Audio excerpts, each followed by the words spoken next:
Ассаламу алейкум, жалпы жамаат. Таксиде чыккан мекендештер, агалар, байкелер, эжелер, карындаштар, баарыңыздар кутмандуу кушуа күнүңүздөр менен баардыгыңыздарга ийгиликтер коштосун ар дайым. Туугандар, эми комментарийге жанагындай жазуулар аябай көп болот да. Таксиден башка эле жумуш кыл, таксиде иштеп эмне кыласың? Таксиге иштебегиле деп жанагындай баардыгына эле ушундай эле совет берип, жанагындай анча-мынча таксиге иштесек кандай болот экен, таксиде канча тапса болот экен, таксиде мындай кылса эмне болот экен деген суроолор көп болот. Ошо суроонун астына комментарий жазды да көбүч. Таксиде иштеп эч качан байыган эмесмин, таксиде иштеп эчтеке бир кол эмесмин, такси бул болбогон жумуш. Анализдеп, теңгелип көрсөң тура эле. Биринчиден, по-любому кандай болбосун, таксиде эме кереги жок да, жанагындай. Навык кереги жок. Правоң болсо, машина айдаган билсең болду да, приложениени үйрөнөсүң по-любому. Тарс эми любой момент жумушка кирип кете турган жумуш, такси жумушу. Туура. Эми китепти башка бетинен ачып окуп көрөлү, мисалы үчүн. Башка бетинде жазылып турат. Жумуштар бар, жумуштар көп, айына 100 миң, 120 миң, ал жак бул жак, бул жанагындай эмелер, риэлторлар, жанагындай продавец менеджерлер, продавец консультанттар, торговый агенттер. Чукулап изделеп көргөн болсоң, чынында эле ошондой экен. 100 миң, 120 миң, 150 миң, 80 миң, 90 миң алгандар эми видеодон көрүп билгендер. А так честно, мен өзүмдүн жеке таанышым пока что жок андай. Чисто мындай карапайым жумуш иштеген өзүмдүн тааныштарым, мисалы үчүн стройкада иштеген дос бала бар. Сменасына там 3 миң, 3,5 миң чыгат экен. Бирок ал монолитчик, ал көптөн бери 3-4 жылдан бери иштеп калган үчүн. А так стройкага беркиндей чыга турган болсо, мисалы үчүн 1,5 миң деди, ушундай деди ошойт 11 саатта. Ошол эле жанагы шаурма сатып, же болбосо жанагындай пекарняда сатып иштесең, сменаңа тоже 1,5 миң экен.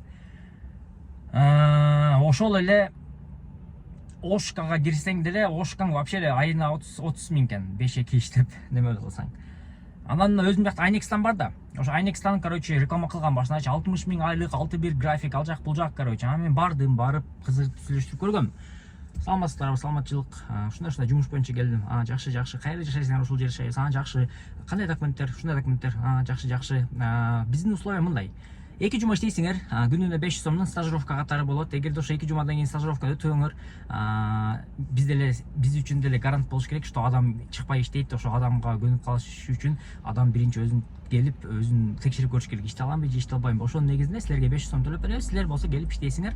Анан 2 жумадан кийин силерди штатка оформление кылабыз. Штатка оформление кылган соң силердин айлыгыңар 35 миң болот биринчи ай. Экинчи ай 42 миң болот. Үчүнчү ай 48 миң болот. Анан 4-чү айдан баштап 60 миң болот.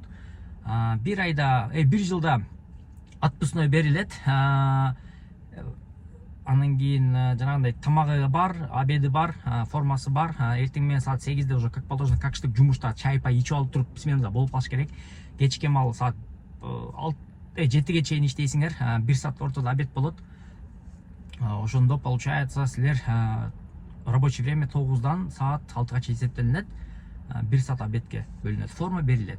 6 күн иштеп 1 күн дем аласыңар деген график менен айткан. Эми эсептеп көрөлү. Мисалы үчүн биринчи ай 30 миң, экинчи ай 35 миң, үчүнчү ай 42 миң, төртүнчү ай 60 миң болуп аткан болсо, ошондо 60 миңден жогору болбойбу десем, ал эми уже кийинчерээк жарагандай биздин мынал жер аябай чоң жер, бул жерде чоң деген пландар бар, чоң деген масштабтар бар. Бул жерге по-любому кийинчерээк начальниктерди же болбосо кандайдыр бир инструкторлорду өзүбүздөн эле гана өстүргөнүбүз жакшы болот. Ошол үчүн бизде карьерный рост көрүнгөн перспектива бар. Келип иштесеңиздер болот деп рекламаны аябай катуу беришкен. Анан ишенип барат да бардыгычы.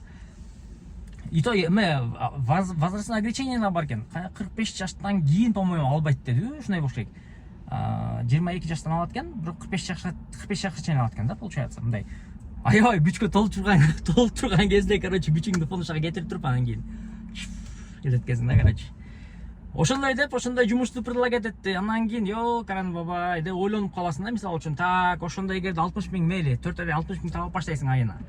Так, 9-га барып калат экенсиң, 9-да иште болуп калат экенсиң, 8-де как положено жумушта болуп, тамак ичип туруп, уже даяр болуп калат экенсиң, ошондо жумушка как положено орношуп,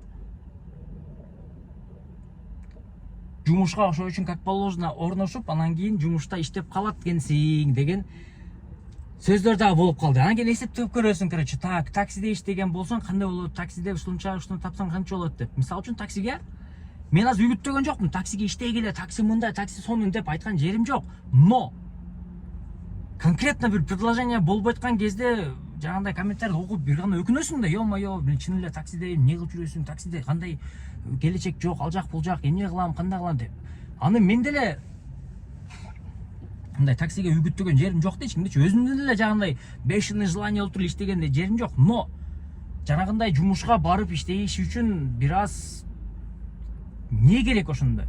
Связь керекпи? Же менеджер по продажам болуш үчүн, мисалы үчүн жанагындай риэлтор болуш керекпи, же кооператор болуш керекпи, же болбосо там агент по недвижимости, же болбосо агент риэлтор болуш керекпи, же вообще целом торговый агент болуш керекпи? Кандай жумуштар бар, жана кайсыл жерде? Бүт жерге келип чалсаң резюме жөнөт дейт, ал жак бул жак дейт. Эми резюмени жөнөткөн менен по резюме же не должны судить, должны судить по собеседованию. Онлайн собеседование болсо чакырып сүйлөшүш керек да. Ошентип ойлонуп келип, короче, таксиде сен жумушка чыгат экенсиң эртең менен. Мисалы үчүн 8де чыгып, саат канчага чейин, 6га чейин иштесең, 10 саатта, 10 саатта саатына 500 айланганда 5000 таап атпайсыңбы? Ошондо машина өзүңдүкү эмес. Хорошо, арендага ал 2000ден. Аренда 2000, бензин же электро бир 500-1000 сом.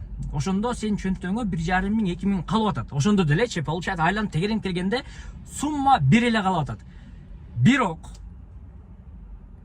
тура физически эме жок, нагрузка жок, биринчиден. Экинчиден, калаган моментте заказың алып, калаган моментте заказың албай коесуң. Бул мындай эме да, жандай таразага салып аткан жерим. Начальство жок деп ойлойбуз, бирок начальство жок чын-чынына келгендечи. Ал жак, ал бул жак кыл деген. Но заказдарың сен как начальство да, заказ алган заказың барыш керексиң, аэропортто барасың, ал жакта бул жагына барасың. Бирок эң эмеси плюс менен минустар да, мисалы үчүн чисто плюс менен минустар. Жанагы комментарий жазбадыбы? Адамдарчы, таксиге иштеп эле кой, андай мындай. Ошолор минустарын жана плюстарын комментарий жазып койгулачы. Кийинки видеодо мен ошону окуп туруп, деп айтайын. Азыр өзүмдүн оюмдагы минустар айткан менен же плюстар айткан менен эч кандай мындай бир маңыздан, маанисинан болбогон жер да. Зато просто мен ушул нерсени айтып коеюн деп атамын да. А на самом деле менин оюмча, эгерде, конечно, машина өзүңдүкү болуп, өзүмдүкү болсо да, мисалы, эртең менен чыгып бир-эки заказ кылып да, жумушка, определенный бир башка жумушка, там, не знаю, торговый агентпи, же офисный работа, же риэлторсыңбы, же болбосо там еще бирдекесиңби, ошентип өзүңдүн жумушуңа барып, барганча там бир-эки заказ кылып, жумуштан чыгып туруп бир-эки заказ кылып койсоң, во болсо керек. Ошого жараша ошондой кандай жумуштар бар, ошондон жазып кеткилечи. Мындай по образованию, мисалы үчүн, журналист, высшее образование бар, кыргыз тилин билебиз, орус тилин билебиз, жазганды билебиз, компьютер колдонушту билебиз, документация менен иштешти билебиз, телефон менен сүйлөшүштү билебиз, адамдар менен сүйлөшүштү билебиз. Жана в целом ар кандай суроолор болсо, ошол суроолорго так жооп бергенин тоже билебиз. Ошон үчүн ушундай өзүмдүн резюмем, мисалы үчүн да, эми кандайдыр бир предложениялар каяктан тапсам болот. Конечно, менин азыр аудиториям чисто өзүмдүн эле кесиптештерим, но в целом арасында болуп калышы мүмкүн да, жанагындай ошол эле паркта, мисалы үчүн, ошол эле парк иштеткен болсо, машина берип же паркта диспетчер болуп, айлыктары жакшы болгон болсо, ошондой жумуштар болгон болсо, мен даяр болот элем негизичи. Салыштырганычы, эртең менен чыгып таксини кылганча, жумушка барып, жумуштан чыгып туруп такси кылганча обратно үйгө келип, ошол эле там аренданы жабып, ошол эле там выкупты жабып, же ошол эле там жөн эле бензинге, газга иштеп кое турган моменттерди колдон чыгарбаш үчүн. А так ошондой возможностьтор бар. Мисалы үчүн Яндекске деле ошондой возможность кирсеңиздер болот. Ал Яндексте Экспресс парк деген парк бар. Кимдеги ошол паркка кошулуш деген болсо, силерди 3 түрлүү комиссия күтүп турат. Биринчи комиссия бул 2% ар бир заказдан, 4 сом ар бир заказдан, жана 55 сом суткасына. Эгерде сиз мага окшоп ушунда эртең менен чыгып бир-эки заказ кылып турган кийин жумушка барып, жумуштан чыгып бир-эки заказ анда кылсаңар, анда 2% эме болот силергечи, процент. Анги машина таппай атам, кандай машина менен заказ кылам, эмне кылам деген суроолор болгон болсо, мына мен азыр айдап жүргөн электролор под выкуп аренда берилет. 2000ден күнүнө зарядканы 500 сомго кыласыңар. Эгерде мен айткандай жанагындай эртең менен чыгып туруп, жумушка чыгып, жумуштан чыгып кайра бир-эки заказ кылсаңар, 500 сомдук зарядка силерге 2 күнгө смело жетет. Реально жетет. Ошон үчүн туугандар, баарыңызга дагы бир жолу айтып кетейин, кимде ушундай сунуштар болгон болсо, кандай бир жумуштар болгон болсо, жаза кеткиле. Жана жанагы таразанда эсептеп кеткиле. Таксиде иштеген плюстар жана таксиде иштебеген плюстар кандай и эмнеси менен пайдалуу. рахмат барыңыздарга.